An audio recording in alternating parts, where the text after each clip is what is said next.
Assalamualaikum warahmatullahi wabarakatuh. Selamat pagi, siang, dan malam, tergantung saudara dan saudari menonton ini pada saat kapan. Perkenalkan, kami dari tim PBL TRPL 203 akan mempresentasikan aplikasi portal sistem layanan Poli Batam.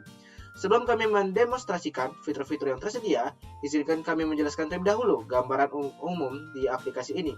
Portal sistem layanan Poli Batam merupakan sebuah aplikasi berbasis web yang dirancang sebagai pusat akses berbagai layanan digunakan oleh dosen, tata usaha, dan laboran program studi informatika Poli Batam. Melalui satu portal ini, pengguna tidak lagi perlu mengingat atau mencari banyak tautan website yang berbeda-beda karena seluruh layanan telah dikumpulkan dalam satu tempat. Selain memudahkan akses layanan, aplikasi ini juga menyediakan fitur layanan favorit, pengelolaan profil, riwayat akses pengguna, serta dashboard admin untuk mengelola data layanan dan pengguna. Dengan adanya portal ini, diharapkan proses akses layanan menjadi lebih cepat, terorganisir, dan efisien bagi seluruh sivitas program studi informatika Poli Batam. Selanjutnya, saya akan lanjutkan dengan mendemonstrasikan aplikasi beserta fitur-fitur yang tersedia.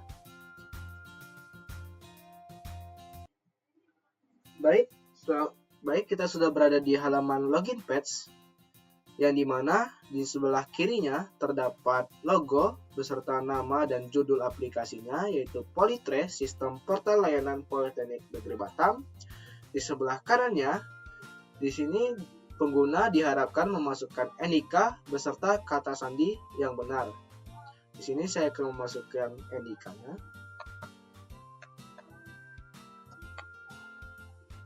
Serta kata sandi yang dibutuhkan. Jika pengguna sudah yakin NIK dan kata sandinya benar, pengguna dapat mengklik tombol masuk, maka pengguna otomatis diarahkan ke halaman dashboard pengguna. Di dalam dashboard pengguna ini terdapat card yang berisikan selamat datang beserta nama pengguna tersebut. Di bagian bawahnya terdapat simbol tersimpan dan kategori yang dimana akan saya jelaskan nanti fungsinya. Di bawahnya di bagian layanan resmi terdapat card layanan yang berisikan logo, nama layanannya, serta tombol untuk menyimpan layanan tersebut. Di bawahnya ada tag yang berhubungan dengan layanan tersebut. Layanannya sedang online maupun offline.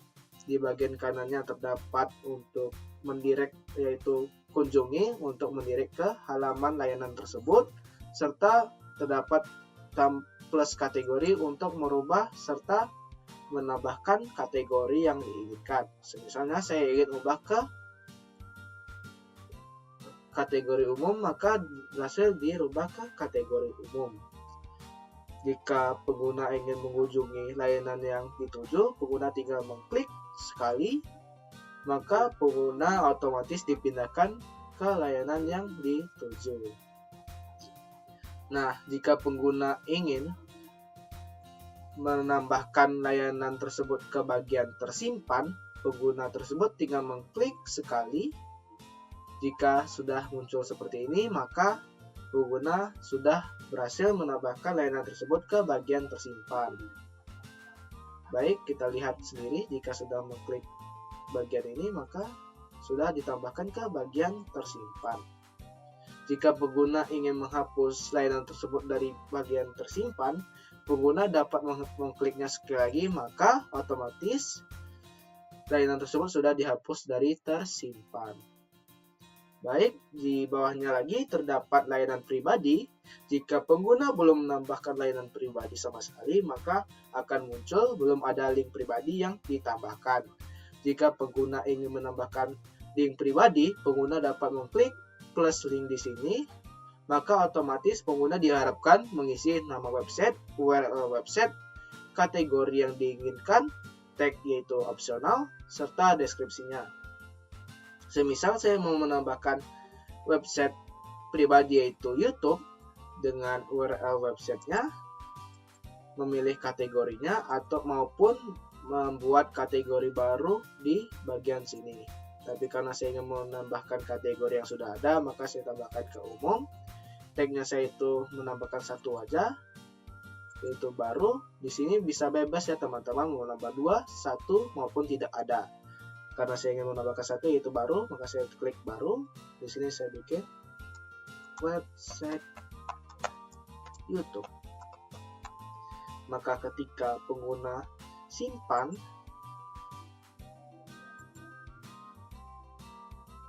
otomatis layanan pribadi sudah berhasil ditambahkan. Nah, karena saya kliknya 2 kali, makanya tertambah 2 kali. Baik, kita masuk ke halaman saya. Nah, jika belum ada layanan tersimpan, maka di dalam halaman saya ini kosong dan menyatakan belum ada layanan yang tersimpan. Di bagian kategori, pengguna dapat menambahkan kategori baru, yaitu misalnya saya menambahkan pekerjaan dengan ikon tas kerja. Maka ketika saya simpan kategori tersebut, otomatis kategori tersebut sudah ditambahkan. Jika pengguna ingin memasukkan layanan ke kategori ini, maka pengguna tinggal langsung saja ke semua layanan plus kategori yang diinginkan masukkan ke kategori tersebut. Misalnya kategori alumni, saya masukkan ke kategori pekerjaan, maka otomatis halaman layanan alumni sudah masuk ke bagian kategori pekerjaan. Baik, karena saya sudah menjelaskan semua fungsi yang ada di dalam dashboard pengguna, saya lanjut ke profil pengguna, yang dimana di bagian profil saya, pengguna dapat mengedit profilnya dan melihat info profil tersebut. Dan saya akan di sini pengguna dapat mengedit profil foto profilnya beserta namanya. Semisal saya mau mengubah profilnya,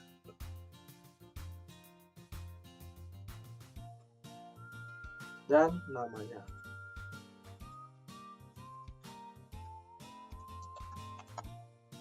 Klik simpan.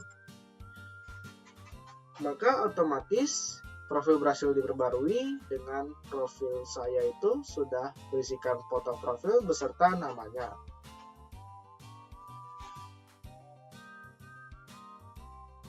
Di bagian sini terdapat juga ubah kata sandi. Jika pengguna ingin merubah kata sandi lama menjadi kata sandi baru, pengguna dapat memasukkan kata sandi lama dan memasukkan kata sandi baru yang diinginkan. Tapi karena saya tidak berniat mengganti kata sandi yang lama, maka saya tutup. Baik, jika pengguna ingin keluar dari halaman dashboard pengguna, pengguna tinggal mengklik tombol keluar yang ada di sini. Baik, saya lanjutkan ke halaman dashboard admin. Kita masukkan dulu NIK adminnya beserta kata sandi yang dibutuhkan. Dan masuk dan klik tombol masuk.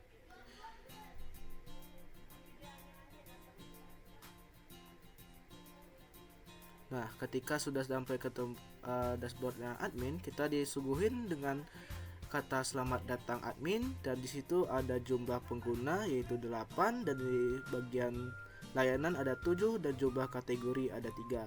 Selanjutnya ada di monitor kesehatan layanan di bagian health check. Di situ akan menampilkan berapa layanan yang sudah dicek atau sudah aktif dan berapa layanan yang belum dicek, dan bagian yang warna merah itu adalah tempat yang error. Selanjutnya di bagian distribusi layanan sistem, di bagian distribusi layanan sistem di layanan publik akan menampilkan beberapa tautan. Jika tautan yang ditambahkan oleh admin yaitu warna biru yaitu layanan publik, dan layanan yang warna kuning adalah bagian yang ditambahkan oleh pengguna itu sendiri. Selanjutnya ada layanan terpopuler. Jika layanan sering diklik oleh seorang pengguna, maka akan ditampilkan berapa kali layanan itu sudah diklik. Selanjutnya ada di bagian kategori interaktif. Jika di dalam kategori terdapat lebih banyak layanan, maka disitulah tempat layanan itu berada. Selanjutnya kita akan lanjutkan ke bagian semua layanan. Nah, di dalam semua layanan ini akan terdapat beberapa layanan. Nah, jika kita melihat ke bawah drop down-nya, maka kita akan melihat beberapa layanan yang tersedia.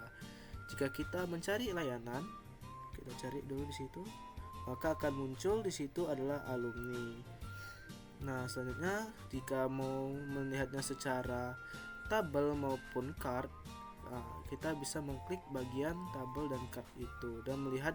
Kalau jika mau melihat bagian kategori, kita mau melihat misalnya di dalam kategori akademik ada berapa link, kita bisa mengklik bagian akademik tersebut.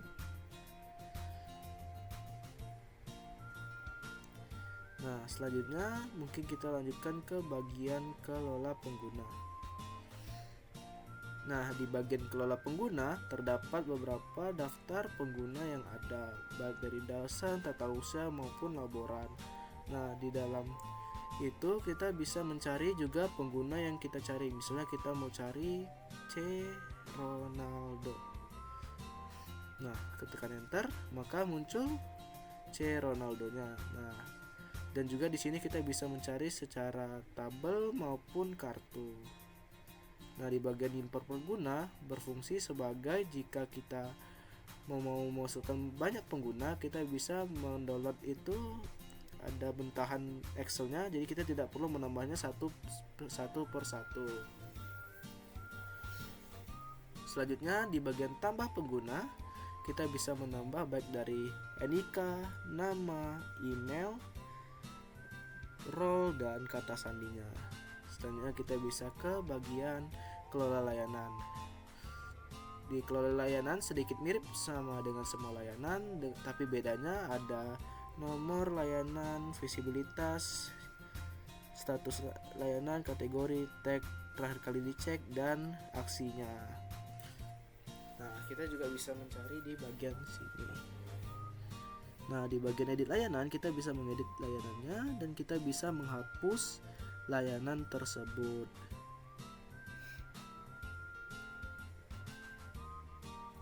Nah, selanjutnya kita bisa mencari juga yang saya bilang sebelumnya, dan kita bisa menceknya secara tabel maupun kartu juga.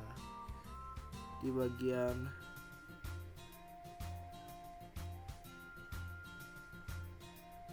cek status, kita bisa cek statusnya secara 30 menit sekali, jadi tidak terlalu memberatkan servernya.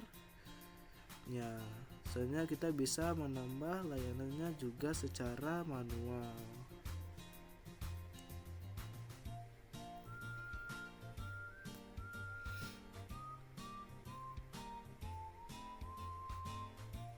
Nah, selanjutnya kita langsung ke kelola kategori.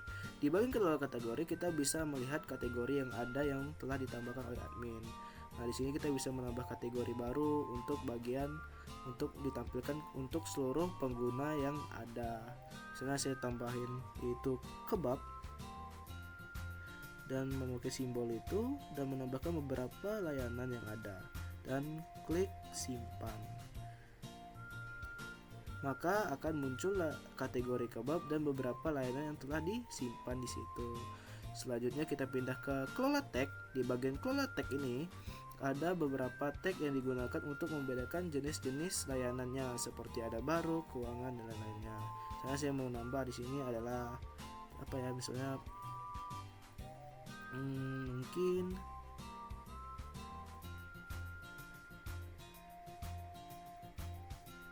jurusan. Saya tambah jurusan dan menambahkan 2 link lainnya. Simpan tag, maka akan muncul jurusan dan 2 layanan di situ akan tersimpan. Nah, di sini juga ada bagian profil untuk admin, fungsinya sama, bisa merubah profil dan namanya juga. Selanjutnya ada di bagian ubah kata sandi.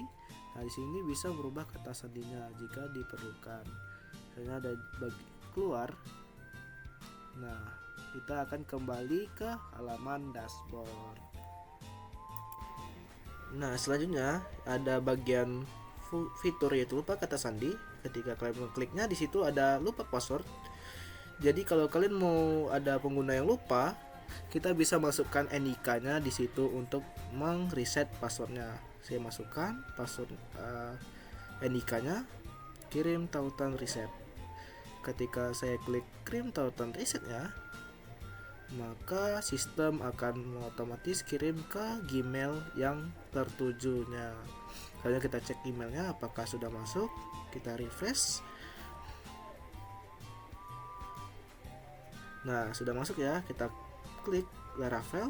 Nah, maka akan muncul pesan dari Polytray, reset password Anda. Nah, kita klik bagian reset password sekarang. Nah, jika sudah, maka kita akan dialihkan ke bagian kata sandi baru. Nah, kita ada emailnya, terus kita masukkan kata sandi barunya. Kita harus konfirmasi 2 kali. Nah, karena saya tidak mau berubah. Baik, terima kasih sudah menonton video demo ini. Bila ada salah kata, salah perbuatan, dimaafkan. Wabillahi taufiq wal hidayah. Wassalamualaikum warahmatullahi wabarakatuh.